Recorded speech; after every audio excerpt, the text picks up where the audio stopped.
My name is Ted, and I'm 56 years old. I own a small automobile garage. I was married to Kathy, who was 52 when we separated.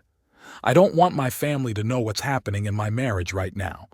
I recently found out that my wife of 20 years is cheating on me. I discovered this by accident. Kathy, a nurse practitioner, was called in for an overnight shift. I couldn't reach her, so I called the hospital. They told me she left a few hours ago. That didn't make sense. Why would she tell me she had to work when she'd left hours ago? I decided to drive by her work to see if her car was there, but it wasn't. I continued driving around the area, but I couldn't find her car. I called her again, but nothing. It went straight to voicemail, so I left a message. I'm trying not to panic, but there's this sick feeling in my stomach. My wife has never kept anything from me, not even when we were dating in college. I'm concerned because if something is bothering her, she would tell me. I'm not sure what to do, but I know I need to find out what's going on.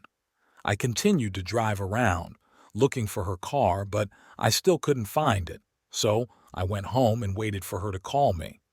At about 7 in the morning, she called and apologized, saying she had a busy night at the hospital. That's why she didn't call me back. I thought to myself, she's lying. I know she is. But I just said it's okay. We'll talk when you get home. At about 8 a.m., my wife gets home and starts to tell me this story about a patient that needed around-the-clock care. I couldn't pay attention because I knew she was lying to me as I continued to listen. All I could think about was how to find out why she was lying to me. After we talked for a bit, she went to clean up and eventually she went to bed. I had to go to work.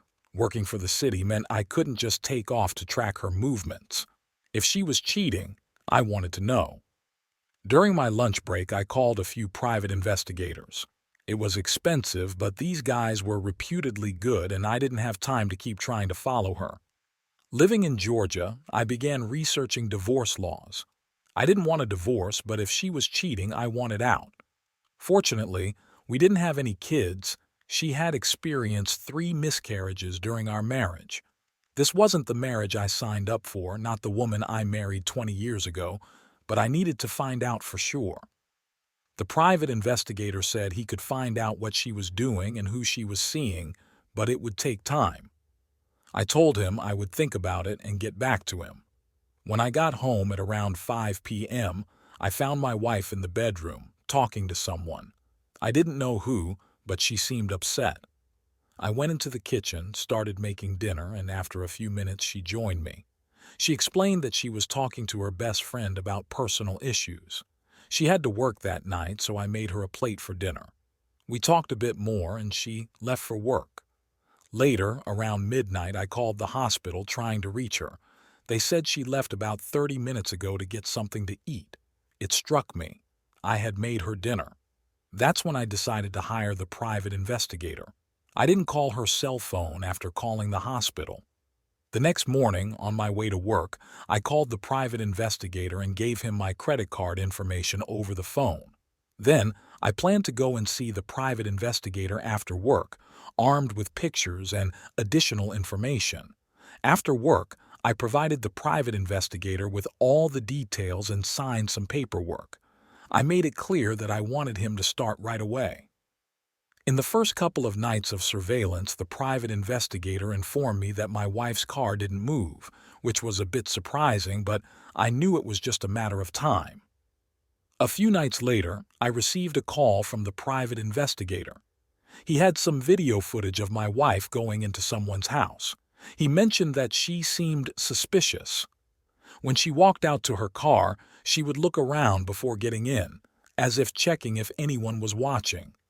Strangely, she appeared to change clothes in her car, switching into workout attire. According to the investigator, she drove about 10 minutes away from the hospital to a house late at night. It seemed like she had a key, as she would drive up and go right in. She stayed there for 45 minutes to an hour, and when she left, no one accompanied her to the door. The private investigator said she would then drive back to the hospital, change back into her work clothes, and go back in, which turned out to be her lunch break. However, I told him I needed more evidence, something showing that she was involved with another man intimately. As horrible as it sounded, I needed concrete proof. The private investigator assured me that he would continue efforts to gather more video footage. A few nights later, he called me back with more footage, revealing that my wife had met a man at an all-night diner. According to the investigator, she walked in, kissed the guy at a table, and sat down. He noted that she must have taken an extended lunch break since she was gone for almost an hour before heading back to work. However, this time, things didn't unfold the same way. After they ate, the private investigator said they both got into separate vehicles and went back to his place. They got out, walked up to the front door, and started making out before going inside. After receiving this surveillance footage, I instructed the investigator to compile it for me and let me know when he was done. Over the next few days, I started getting my affairs in order. I wanted to ensure that everything was taken care of so that I wouldn't have to worry about anything. I met with my attorney and informed him about the situation. He began helping me file for divorce and provided advice on the next steps. A few days later, the private investigator called and informed me that he had the video footage put together. I went over to his office and he showed me the footage.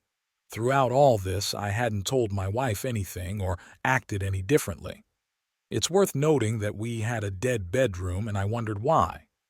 When my lawyer asked me if I wanted to go for spousal support, I was taken aback. I asked him about it and he pointed out the significant income disparity between my wife, a nurse practitioner earning almost $100,000 a year, and myself making about $55,000 a year.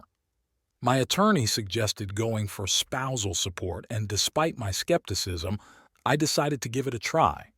A few weeks later, we included the spousal support request in the divorce papers. When my wife was served with the divorce papers, she was shocked and called me to ask what was going on. I told her, "I think you know what's going on." She inquired if I had someone following her, and I admitted that I did. Once she realized I was aware of her infidelity, she apologized and suggested marriage counseling, but I declined everything she offered, considering it all to be insincere. I never asked her why she cheated. It did not matter. The dead do not question their killers why they were killed. She killed my faith and our marriage. It does not matter anymore. I moved out and got my own apartment. The house was hers, a gift from her father before we were married, and I didn't want it. However, I pursued spousal support during the divorce hearing. Despite my ex-wife's attorney attempting to have the spousal support claim thrown out, the judge denied the request, and I was awarded spousal support for the next 6 years at a rate of $900 per month. I was surprised that I got anything. She was going to pay for her deceit for the next 6 years, and I will rub it on her face every month. After the divorce hearing, I became a free man. I never heard from or saw my ex-wife again. In the following weeks, the private investigator and I kept in touch to some extent. It turned out that the guy my ex-wife had an affair with was a police officer who was also married. During the times my ex-wife went to his place, his wife was away on business. When she returned, she discovered the affair and shot him in her rage. He survived, and she is awaiting trial for the incident. Since then, I received my first alimony payment of $900. It seems this turned out to be an expensive mistake on her part. I suppose it's true what they say, you have to pay to play.